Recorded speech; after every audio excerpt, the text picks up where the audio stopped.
یہ جاذبہ کربلا کہ لوگوں کو کہاں کہاں سے کھینچ کے لاتی ہے۔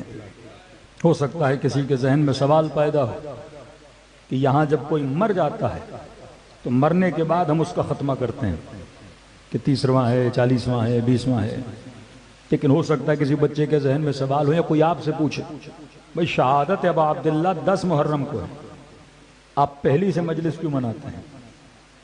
تو یہاں اس تصور کو ختم کرنا ہے کہ ہم حسین کا خاتمہ کرنے کے لیے نہیں بیٹھے۔ یہ شہادت عام موت کی طرح نہیں ہے کہ ہم کہیں کہ اس دن امام حسین شہید ہو گئے تو ہم 30واں منوائیں گے یا 20واں منوائیں گے۔ کربلا ایک تہذیب کا نام ہے، کربلا ترویج مکتب کا نام ہے، کربلا ایک منظم تحریک کا نام ہے۔ یہاں نسلوں کو فکر حسین دی جاتی ہے، یہاں بتایا جاتا ہے کہ کربلائی معاشرے کیسے بنتے ہیں، یہاں واقعاً سکھایا جاتا ہے۔ اگر مجلس حسین سے بھی کوئی نہ بخشا گیا تو علماء فرماتے ہیں پھر سمجھو ہدایت کے سارے دروازے اس کے لیے بند ہو گئے۔ بڑے بڑے علماء فرش عزا سے جذب ہو کر راہ سلوک کو اختیار کرتے تھے اور عرفان کی منزلیں طے کرتے تھے کہ اگر حسین نہیں تو کچھ بھی نہیں۔ یہ وہ واسطہ ہے جو بندے کو خدا سے ملاتا ہے، یہ وہ واسطہ ہے جو بندگی سکھاتا ہے۔ بہت بڑے آیت اللہ العظمہ خان ساری کہتے ہیں کہ تہران کا ایک تاجر مسیح نامی اس کا شخص تھا، آئے خان ساری کے پاس ہے، قبلہ آپ صاحب نفس ہیں، نیک عالم دین ہیں، آپ میرے بھائی کو نصیحت کریں۔ کہ کیا کیا آپ کے بھائی نے؟ کہ میں مستاصل ہو گیا ہوں، سمجھا سمجھا کر یأس و نا امیدی کی حد پہ پہنچ چکا ہوں۔ شرابی بھی ہے، گالم گلوچ بھی کرتا ہے، محلے والوں سے لڑتا بھی ہے، زنا میں بھی مبتلا ہے، بہت سمجھایا لیکن راہ راست پہ نہیں آتا۔ پھر اہل خانہ نے کہا شادی کرا دو شاید سدھر جائے، کہ شادی بھی کرا دی، 6-8 مہینے گزر گئے لیکن یہ اپنی حرکتوں سے باز نہیں آ رہا۔ تو قبلہ آپ کے پاس لے آتے ہیں، آپ تھوڑی نصیحت کر دیں، شاید ہمارا بھائی سدھر جائے۔ آغا خان ساری نے کہا جو علائم اور نشانیاں بتا رہے ہو مجھے نہیں لگتا کہ میری نصیحت بھی اس پہ اثر کرے گی۔ شادی کرا لی، سمجھا دیا، سب کچھ کرا لیا، تو کہ قبلہ کیا کریں؟ اس حال میں تو اپنے بھائی کو چھوڑ نہیں سکتے۔ مومن کا مومن پر پہلا حق یہ ہے کہ مومن کی مدد کرے، وہ مالی مدد ہو، وہ اخلاقی مدد ہو، وہ نصیحت کے ذریعے ہو، کہ وہ تو بھائی ہے، میرا خونی رشتہ ہے۔ آغا خان ساری کہتے ہیں تھوڑی دیر انہوں نے سوچا کہ بیٹا ایک راستہ ہے۔ کہ کون سا راستہ؟ کیسے کربلا لے جاؤ؟ اس کی ملاقات حسین ابن علی سے کرواؤ، اور جب کربلا گیا وہاں پہ اگر اس نے گریہ کیا پھر میرے پاس لانا، اس کا مطلب اس کے دل میں ابھی بھی نور ہدایت باقی ہے۔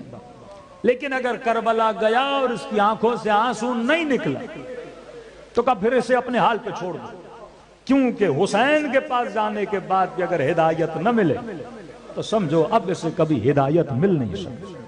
اب تصور کرو کہاں کہاں سے حسین تیرے بچوں کو فرش عزا پہ لاتے ہیں۔ قسی سے قسی ترین دل فرش عزا نرم کر دیتا ہے، سخت سے سخت ترین قلب فرش عزا پگھلا دیتا ہے۔ اور سمجھو یہ گریہ جو ہے ایک طرح سے نور ہدایت ہے۔ بڑے سے بڑے گنہگار جن کا کوئی تصور نہیں بخشش کا، وہ ذریعہ ابا عبداللہ الحسین سے بخشے جاتے ہیں۔ یہ مسیح صاحب کہتے ہیں میں نکل گیا، 1.5 مہینے کے بعد آغا خان ساری کے پاس آئے کہ بتاؤ کیا حال ہے؟ قبلہ آپ کی نصیحت پہ عمل کیا، پہلے بھائی کو کہ کربلا چلتے ہیں، تو اس نے مذاق اڑانا شروع کر دیا، میرا کیا کام ہے کربلا سے؟ ایک بدمعاش آدمی، ایک شرابی آدمی، ایک گنہگار آدمی کا حسین سے کیا لینا دینا ہے؟ کہ میرا کیا کام ہے کربلا؟ کہ بڑے طریقوں سے پھنسا وسا کر اسے بالآخر ہم کربلا لے گئے۔ کہ جیسے بین الحرمین پہنچا، کربلا کی سرزمین پہ پہنچا، کہ اس کی بالکل توجہ امام حسین کی طرف نہیں تھی، کبھی دکانوں کو دیکھ رہا تھا، کبھی درختوں کو دیکھ رہا تھا، کبھی لوگوں کو دیکھ رہا تھا، بالکل اسے احساس نہیں کہ میں کس سرزمین پہ لایا گیا ہوں، میں کس سرزمین مقدس پہ بھیجا گیا ہوں۔ کہ صحن مبارک میں پہنچا، پتہ نہیں اسے کیا ہوا، ادب کا تقاضا تھا کہ اس نے اپنے سر کو جھکا دیا۔ پہلے دکانوں کو دیکھ رہا تھا، لوگوں کو دیکھ رہا تھا، درختوں کو دیکھ رہا تھا، لیکن جیسے صحن حرم ابا عبداللہ الحسین میں آیا اس نے اپنا سر جھکا دیا۔ کہ تھوڑا آگے بڑھے، لیکن ابھی تک رویا نہیں تھا، کا تھوڑا آگے بڑھا، لیکن جیسے ذریعہ مبارک ابا عبداللہ الحسین کے قریب آیا کہ اس نے دھاڑے مار مار کے رونا شروع کر دیا۔ آغا خان ساری نے کہا اپنے بھائی کو لاؤ، اب میں نصیحت کروں گا، کیونکہ اگر رویا ہے اس کا مطلب اس کے قلب میں نور ہدایت ہے، نہیں روتا تو میں کہتا نور ہدایت نہیں، کتنا بھی بڑا گنہگار ہو، لیکن اگر آنکھوں سے حسین نے عشق جاری کر دی، قلب میں محبت حسین چلی گئی، تو خدا کبھی رحمت کا دروازہ بند نہیں کرتا۔ کہ لاؤ۔ اس کے بھائی مسیح نے کہا کہ آغا خان ساری اب لانے کی ضرورت نہیں ہے۔ کہا کیوں؟ کہ معاملہ وہیں ختم ہو گیا۔ کہ کیا مطلب؟ کہ جب زری کے کنارے دھاڑے مار مار کے رو رہا تھا، میں نے کاندھے پہ ہاتھ رکھا، میں نے کہا بھائی تو حسین کا دوست ہے، کہ ہر کوئی حسین کے لیے تھوڑی روتا ہے، جس کا حسین کے ساتھ رشتہ ہو اس کی آنکھوں سے آنسو بہتے ہیں۔ کہ تو حسین کا دوست ہے، کہ ابھی اب عبداللہ الحسین سے وعدہ کر کہ جو تیرا کردار ہے وہ حسین کے دوستوں کا نہیں ہو سکتا۔ یا مولا حسین کا دوست خود کو مانتا ہے کہ نہیں؟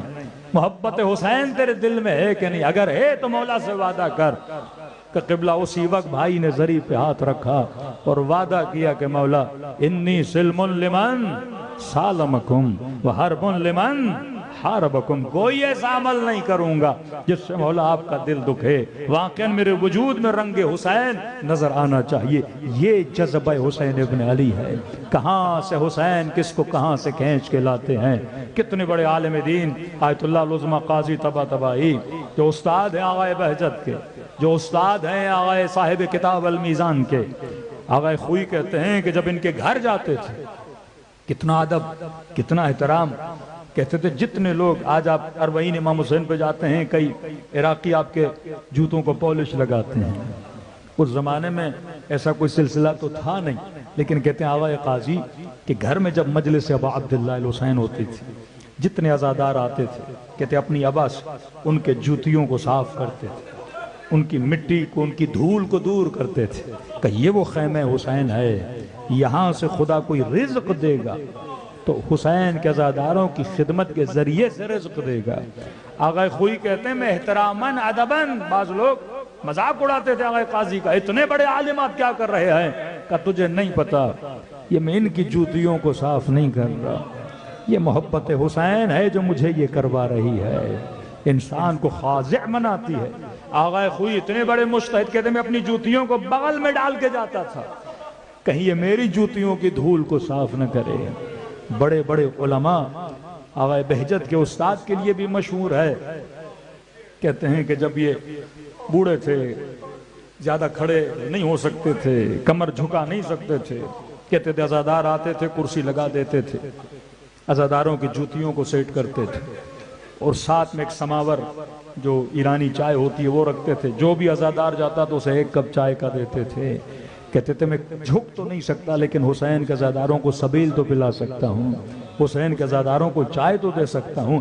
یہ عقیدت تھی آپ کے علماء کی فرش عزاء حسین ابن علی سے، کیونکہ جانتے تھے خدا جتنا رزق ہدایت ان 10 دنوں میں نازل کرتا ہے پورے سال میں نازل نہیں کرتا۔ اب یہ مومن کی اپنی استطاعت ہے، وہ فرش عزاء سے کتنا لے کر جاتا ہے۔ میں اس کی مثال اس طرح دیتا ہوں، اگر باران رحمت ہوتا رہے، آپ سب لوگ برتن جا کے صحن میں رکھیں، لیکن کسی کا برتن بھر جائے، کسی کا برتن خالی ہو، اب سوال و جناب آپ کا برتن تو بھرا، آپ کا خالی کیوں تھا؟ فرمایا ایک فرق ہے، کسی نے کو سیدھا رکھا ہوا ہے، کسی نے برتن کو الٹایا ہوا ہے۔ دعا کیا کرو کہ حسین ہمارے دلوں کو سیدھا کر دیں۔